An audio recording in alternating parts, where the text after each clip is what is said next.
just to show you, this is my mother in Europe as they were boarding just before they got to the boat to go to Ellis Island. This is my mother and her sister, Sarah. Zelda. Zelda. And this is my mother when she came to America in 1921. This was in Sullivan, Indiana, visiting with Philip Olson and Elizabeth Betty Olson. What is her Jewish name? What was your mother's name? Zelda. There's no Zelda.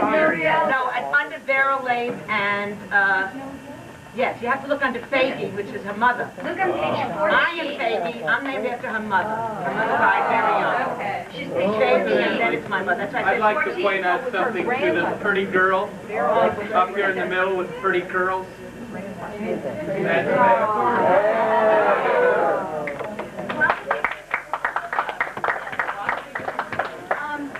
This is a good transition. My grandmother, here's an older picture of her. This is Sylvia Londinsky. No, she's not the one with the pimple. My grandmother would not have pimples. This is my grandfather. Here is my grandmother. My grandmother Sylvia, once again down here, this is younger.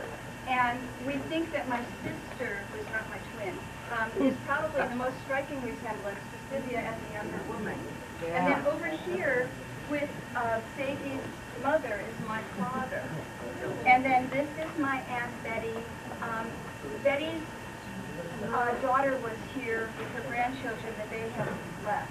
So this is my father and my grandmother over there. Point to Fanny because that's who Lily pointed to. Fanny and Jaime Chestnut from Boston. And that's with your parents. My grandparents, right here. They were very, very close to the sisters. They were so close that even though it was their aunt, that Sylvia was standing down. I came to all of this from a more academic point of view, I guess. Speak in the microphone. Oh, sorry. I moved from Chicago in 1960. I was about 15. And so I had never spoken to my grandmother, Sylvia, adult to adult. And I became interested in her history when I began to study the history of photography and saw all the Jacob Riis photographs of the immigrants coming to America, not only the Jewish immigrants, but Italian and people flooding to New York City. So one time when I was back in Chicago, I had the opportunity, I guess I was staying with my Aunt Betty, the one in the corner photograph, and Sylvia was living there at the time as well. We haven't quite figured out when this was, sometime in the 1970s. And so I began to ask Sylvia what she remembered. Now, unfortunately, I didn't have the foresight to ask her what she remembered from before coming to the United States, because I was more interested in the immigrant experience of women once they got here. And so the talk we had, although she had photographs that predated the period I was interested in, she didn't talk that much about it. So the information that I have is really just pieced together from different things she told me.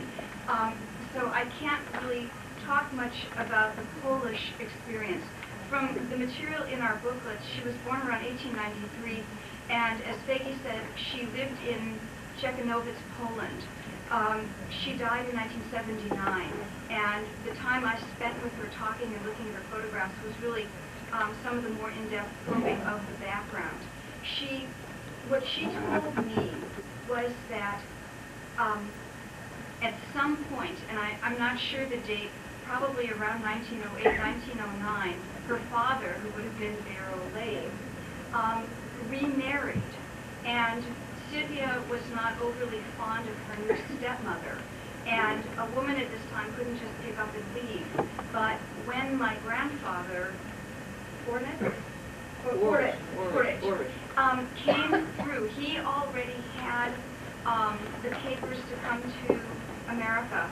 He came through the town, and somehow they met. She wasn't really specific, or I don't remember how they met each other, but it was either love at first sight or convenience, or everybody has commented on how they loved each other. And she even commented that 15 years after his death, she still thought of him every day and how much she missed him. But he came through town, and she decided to throw her lot in with his and went to America with him. I don't think they knew each other that long, and we were talking talking last night about how different the worlds were that they came from.